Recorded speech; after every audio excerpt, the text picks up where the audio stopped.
guys! My name is Teacher Jessa and welcome back to my YouTube channel!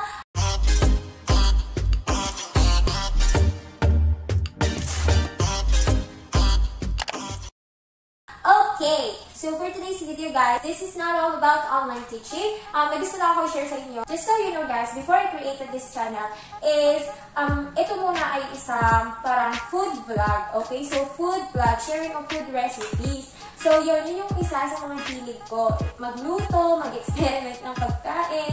So ayun guys, so ngayon, mag-share ako about dito sa gagawin natin ngayon. So gagawa tayo ng honey lemon ginger tea. Okay? So, ayun, gagawin natin since this is one of the remedy for cold or cough and everything. So, ito siya, good for health siya. So, gagawin natin siya. And syempre, kaya ako gagawin to, kaya bumili ako ng mga ganito, is para makaiwas na rin tayo sa COVID. Okay? So, by the way guys, ito nga pala, yan. So, pure wild honey bee from Banahaw. Okay?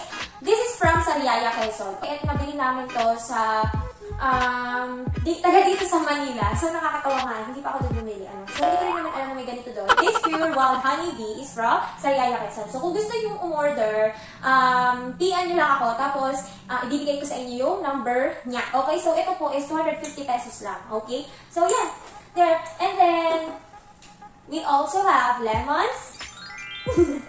Lemons. And ginger. Yan. So, medyo tuyot na yung ginger natin.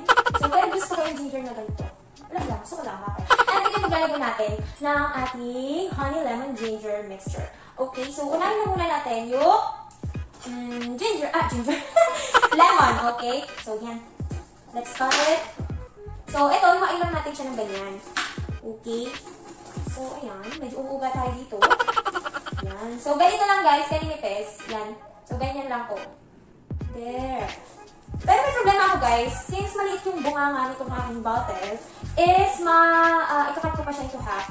So, ayun, para kasya siya. Saka pag lalabas siya, is magkakasya din yung lemon. Siyempre gusto ko din kumain ng lemon. So, hindi ko siya iiwan mag-isa dyan. Hindi ko kukunin yung honey lang kapag natimpla ko na siya. So, gusto ko din kumuha ng lemon. Kaya, ikakat natin siya into half. Or, gawin natin into 4. Basta kung ano magkakasya sa bunganga nitong bottle na paglalagyan natin. Since wala kasi tayo jar. Okay? So, ito hindi ko na siya makat. Oh, no! So, siguro ito, gagawin ko. Pipiga ko na lang siya dun sa lemon para talagang lasang-lasang, diba? So, next guys is ginger. Okay? So, cut lang muna natin yung pinagputulan. Tanggalin natin. So, set aside natin. Ayan. And then, at konti lang ginger siguro para hindi masyado maanghang. Ayan. Tapos, slice lang ulit natin siya sa ganito kaninipis. Ayan. Ayan.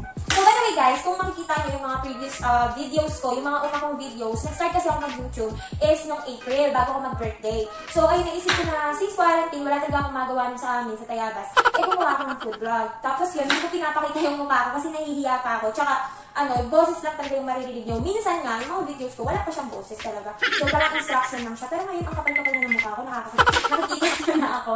So, ayun, yan. So, siguro okay na to. Parang iyo ko na masyadong madami at maanghang na lemon tea. So, yan. Okay na siguro yan. And then, so guys, since meron na tayong ginger, meron na tayong lemon, napakadali lang at simple lang natin gagawin. Okay? So, ang gagawin lang natin is pagsasama-samahin lang natin itong mga ito, mimix lang natin. Okay? So, ayan guys. So, since maliit talaga yung bunganga nito, wala kasi kaming jar guys. Ayan o. So, sobrang liit lang niya. So, wala kasi kaming jar. So, DIY na lang, no? Pero, tanggalin muna natin yung mga buto ng lemon bago natin ilagay. Para walang sagapal, diba? Pag iinom na lang.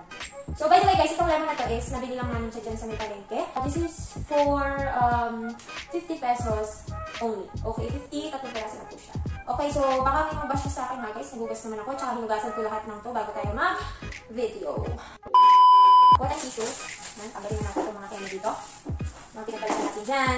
Okay, so there, natanggal ko po yung mga seeds. So, cut na lang natin siya para maliliit ng lemon niya at magkasya siya dito. Alright, so yan, nilalagay ko na po yung lemon niya. I'm so excited for this, guys. Okay, so once nilagay mo yung lemon, lagyan mo na din ng ginger. And then, buksan natin to. So, fresh na talaga ito, hindi ko pa nabubuksan. So, kaya naisipan kong i-share sa inyo, guys, kung paano siya gawin. Yeah. And, by the way, nakalimutan din naman ito sa mga YouTube videos. So, yun, gagayahin lang natin.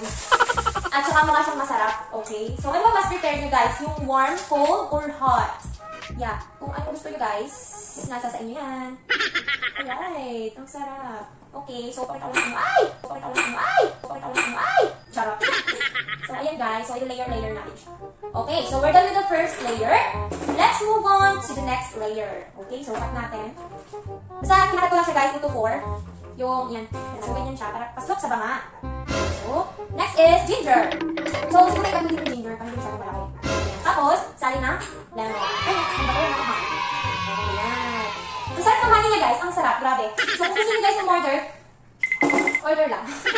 At saka ano na siya, no? Isang, ano ba ito, pag sa MP, kung alam niyo yan. Mag-iinom talaga ako.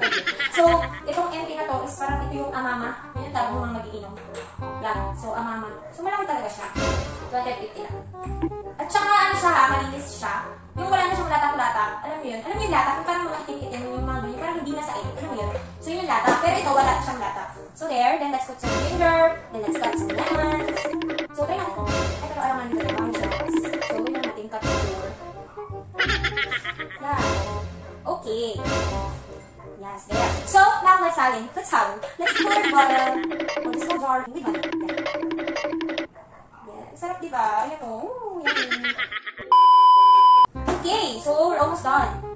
So, ayan na. Next. Tsaka ano, yung honey pala, kasi parang ilang years na akong hindi nakatikim ng honey. Yung pure na honey.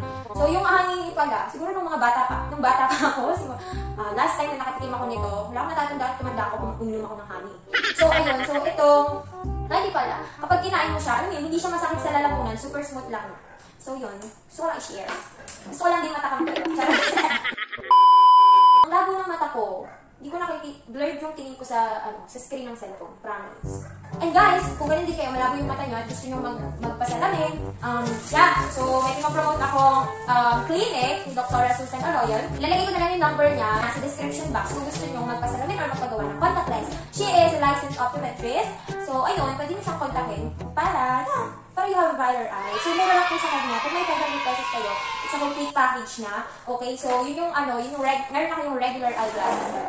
So, yun. Sa kanya po ako nagpapacheck up ng mata, ganyan. The rest of now, since nandito naman sa bahay, hindi ako nagsasalamin. So, pag nasa work lang ako, kasi parang mas kailangan ko magsalamin doon. A few moments later. So, ayun guys, so tapos na yung ating honey lemon ginger tea. So, after nito guys, is ilalagay natin siya sa ref overnight. And, make sure na ma-marinate siya, di ba? So, patatagalin natin siya bago natin siya inumin.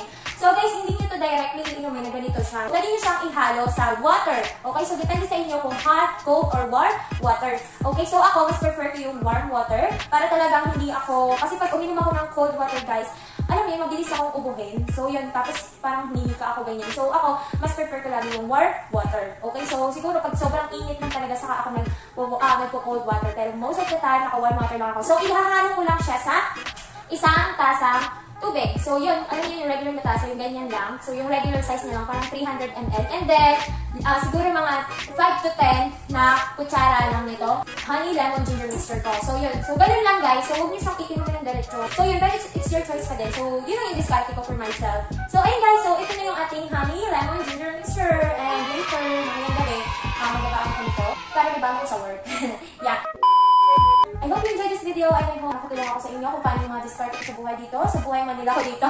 So, ayun guys. Thank you so much guys. And if you're not yet subscribed to my channel, I hope you consider subscribing. And thank you so much guys for watching. And have a happy living. Bye!